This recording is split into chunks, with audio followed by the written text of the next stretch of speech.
ayağından darca Türksən, sən Azərsən. Türksən ya. Kökü Türk'tür. Kökü Türk'tür. Dəqiq. Bəli. Ya kökünü axtarsın. Ben de köküm Türk'tür. Bəli, dəqiq. Kürküm var.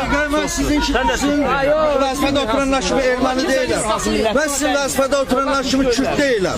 Ben təmiz Azəriyəm. Naxçıvanlılarla köküm də Naxçıvanlı. Aslı şöhrə Naxçıvanlıyam. Azərsin. Azərsin yoxsa Azəri? Ben Azərbaycanlıyam. Azeri Türk'üz de. Tələb edirsən, mənim icazəm olmadan niyə sökürsən mənim binamı? Yaşayış binamı, niyə dökürsən? Kalmayayım. Bu adamın niyə görə rəsmi olan şəxsi evini sökürsən? İcazəsi olmadan. Orcalı Hacıyev'dən də böyüyü var. Gəl öz başlanıqdır, Azərbaycanda öz başlanıqdır. Söhbət budur. Öz başlanıqdır, ona görə bu hakimiyyət getməlidir. Gedəcək də.